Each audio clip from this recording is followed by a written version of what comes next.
Assalamualaikum warahmatullahi wabarakatuh. Waalaikumsalam warahmatullahi wabarakatuh. Selamat siang semuanya. Siang. Bagaimana kabarnya hari ini? Alhamdulillah. Alhamdulillah. Baik, siap untuk belajar atau tidak ini? Siap. Oke, kalau siap untuk belajar, maka silakan cek kanan kirinya dulu. Apakah ada sampah di bawah kalian? Cek dulu sampahnya. Ya ada ya. Ya, itu kelas untuk memimpin doa. Baik teman-temanku, sebelum mulai pelajaran, maka kali ini kita berdoa dulu, berdoa dimulai. Doa selesai. Amin. Siapa yang tidak masuk ya? Baik, dari kata-kata di depan ini ya. Siapa yang sekiranya mau menyampaikan makna dari kalimat yang ada di depan? Nah, oke, wah banyak ini ya. Oke, Rektor menuju situ. Kata, silakan. Menurut saya, kalimat itu tuh tentang kita tuh harus berpikir kritis dan melihat suatu keadaan dari berbagai sudut pandang. Tidak boleh hanya dalam satu sudut pandang. Oke. Lalu sebelumnya kita mau pelajari apa ya? Sebenarnya? Masih terpimpin Indonesia masa presiden Soeharto. Nah, kalau di buku kalian itu tertulisnya Orde Baru ya. Nah, nama Orde Baru itu kenapa tidak tercantumkan di sini karena nama itu memuat muatan yang politis, gitu ya. Orde Baru itu yang memberi nama adalah Presiden Soeharto. Ya, 4 unsur pembelajaran yang akan kita capai. Yang pertama, kalau dibaca menganalisis keadaan politik Indonesia pada masa pemerintahan Soeharto. Oke, ya, poin pertama itu nanti adalah kita menganalisis keadaan politiknya. Terus yang poin kedua, Poin yang kedua yaitu menganalisis keadaan ekonomi Indonesia pada masa pemerintahan Soeharto. model pembelajaran pada pertemuan kali ini, ya, ini juga itu adalah model PJBL atau kepanjangannya adalah Project Based Learning. Jadi di sini nanti kalian dituntut untuk apa? Berkarya. Berkaryanya dalam hal apa tadi? Video, bentuk video. Ada penilaiannya, ya, penilaian dari pembelajaran PJBL ini. Ya, yang pertama aspek kognitif itu pengetahuan, yang kedua adalah aspek afektif, dan yang ketiga aspek psikomotorik. Kita akan memberikan pretest terlebih dahulu mengenai kemampuan kalian dan pengetahuan kalian tentang Orde Baru. Ya toh? Oke, silakan langsung mengerjakan soal yang ada di grup Teams kita. Kelas tadi ya tugas. Hasilnya sampai kalian mati kalian di kelas ini mampu melaksanakan editing video. Ya, kalian banyak yang menentukan. Jadi ini sesuai dengan tugas yang akan mereka berikan nanti, yaitu untuk membuat video pembelajaran. Dan tadi mengenai yang pengetahuannya, ternyata kelas ini ada beberapa yang belum paham mengenai bagaimana keadaan Orde Baru. Amatilah gambar ini, ya, gambar yang di atas dulu, ya. Oke, dulu mati gambar apakah itu yang ada di depan? Siapa yang mau menyampaikan pendapatnya? Ada yang mau beranggapan? Gambar truk Pak. Gambar truk. Oke, sip, tuh. Sebanyak Gambar Pak Harto, Pak. gambar Pak Harto. Oke, begini ya. Oke, Gambar jalan tol, Pak. salah toh. Oh ya. Bang Tol ya. Oke, maksudnya siapa yang mengatakan nih? Oke. Gambar Pak Soeharto sama slogannya. Oh, gambar Pak Harto dengan slogannya. Apa slogannya ini? Oke, ini kabare enak zaman dulu oleh wah, ini enak zaman ini. Apakah bener-bener enak zamannya Pak Presiden Soeharto? Tidak tahu. Mau lebih enak zaman sekarang? Wah, enak sekarang. Enak mana ya? Enak mana ya? Nanti gambar yang bagian bawah. Gambar apa itu? Program PKB. KB itu bagaimana ya? Kalau tangannya bisa tunjukkan namanya. Program KB. Ya. Dua anak cukup. Apa Mas? Dua anak cukup. Oke, dua anak cukup ya. Bukan dua istri cukup ya. Dua anak cukup. ini dengan materi kita hubungannya apa? Hubungan KB dengan materi kita Orde Baru. Mungkin ada yang bisa menyampaikan? Katakan, oke? Yang bisa? Oke, betul. Programnya dimulai pada zaman Pak Soeharto. Oke, program dimulai pada masa Presiden Soeharto. Betul. Ya. Dengan di atas, kenapa yang muncul slogan yang di atas ya PKB zaman itu toh? Itu akan kita analisis bersama-sama. Kita telaah dari berbagai macam sudut. Ya. Sebenarnya Pak membagi kelompok secara heterogen. Ya. Sudah Pak sampaikan di grup Teams kita. Jadi silakan dibuka dulu grup Teams-nya. Nah, silakan sekarang mengelompok sesuai dengan kelompoknya masing-masing. Kelompok 1 seperti biasa kita gunakan di sini. 2. Baik, semuanya sudah mengelompok sesuai kelompoknya.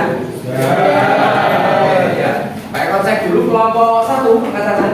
Pak Eko akan membagikan permasalahan yang pokok. Ya. Perhatikan di proyektor. Ya. Kelompok 1, kelompok 2, kelompok 3, 4, 5, dan 6. Ya.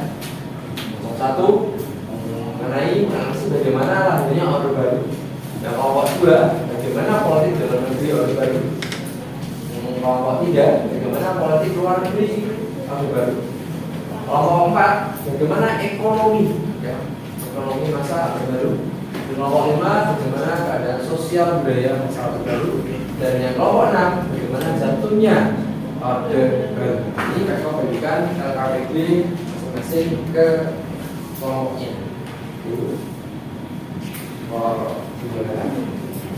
Kita sepakati dulu nih kapan deadline tugas proyek ini. Kira kapan?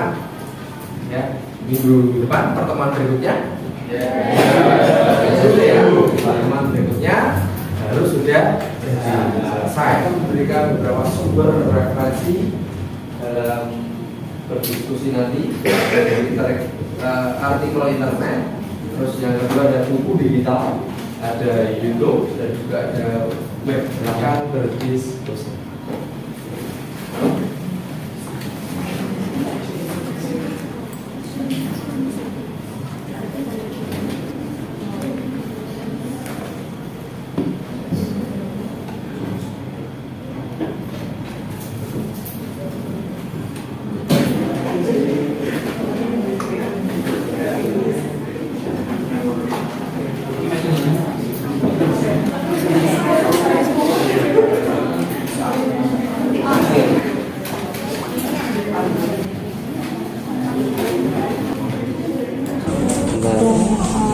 Ya, oke.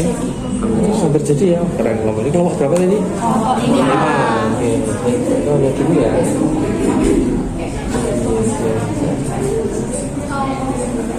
Sesuai dengan yang Pak sampaikan di pertemuan sebelumnya bahwa kegiatan kita hari ini adalah menunjuk karya atau presentasi. Nah, sebelum presentasi Pak cek dulu nih kelompok 1 apakah sudah selesai? Iya. Ya. Kelompok 2 Ya. selesai. Kelompok 3 Selesai. Nah, sekarang silakan kumpulkan link video kalian di Microsoft Teams kita.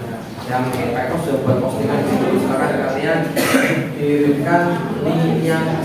Ya, silakan kelompok yang kedua persiapkan diri di depan.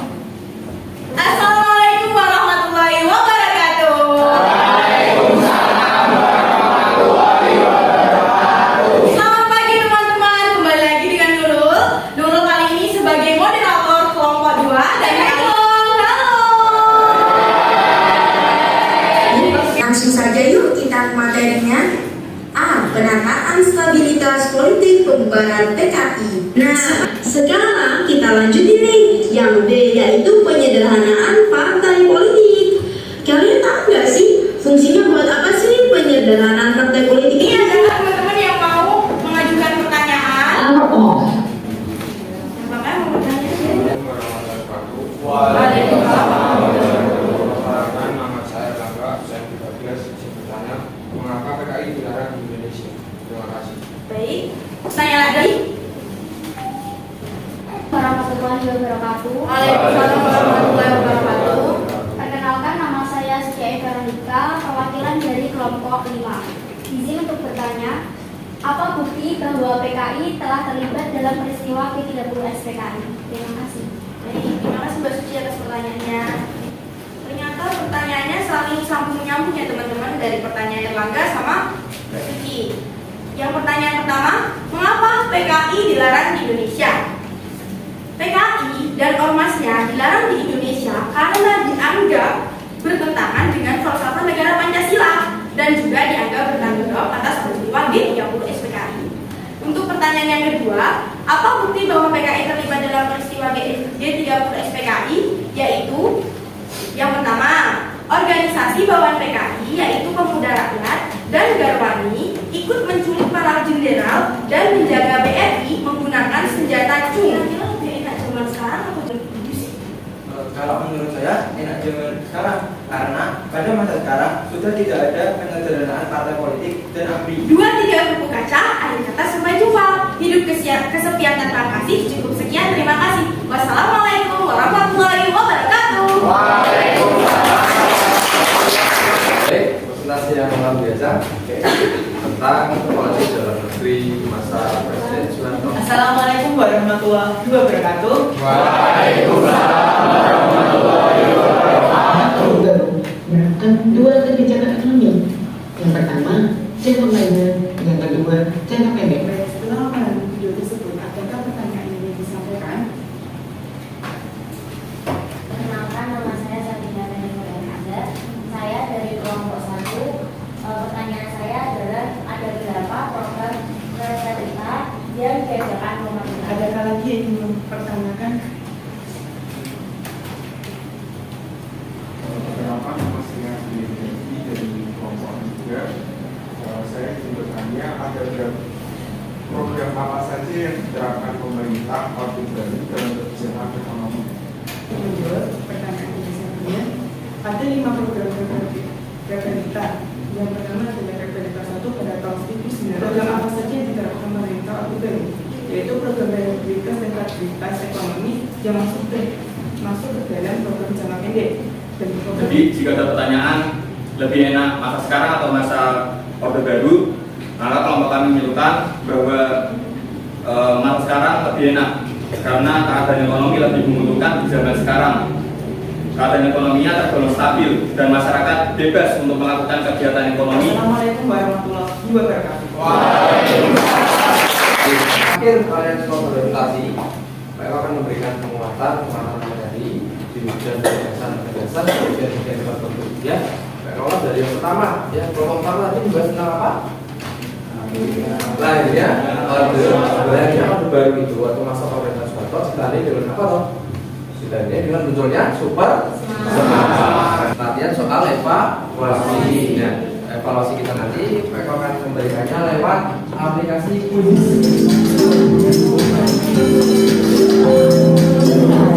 Di antara kalian semua di atas KKM ya.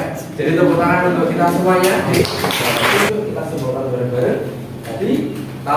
Jadi berdasarkan presentasi tadi dan yang telah kita pelajari dari kata-kata statement yang ada di awal Pak sampaikan, enak zaman itu ya itu menurut yang kita pelajari tadi bagaimana? Apakah sesuai dengan statement itu? Ya. Oke, dengan berbagai macam alasan ya, dilihat dari segi politik ya. Kalau politik saat ini kita dalam memilih calon pemimpin daerah ya, itu kita dibebaskan. Ikut partai pun juga dibebaskan. Nah, sedangkan dulu tidak, kita refleksi kegiatan kita tadi. Nah, kira-kira media yang Pak Eko gunakan dalam menyampaikan pembelajaran bagaimana? Sudah menarik atau belum? Menarik ya. Di pertemuan nanti kita berikutnya yang kita nanti akan pelajari bab yang terbaru yaitu reformasi. Waktunya kita untuk menutup kegiatan hari ini ya. Kita tutup kegiatan hari ini dengan berdoa terlebih dahulu ya. Silakan ketua kelas untuk memimpin doa. Aku sebelum Mas Kasih doa besar. Amin. Yang dari Pak Eko. Assalamualaikum warahmatullahi wabarakatuh. Waalaikumsalam warahmatullahi wabarakatuh. Semangat pagi. Pagi. Jasa.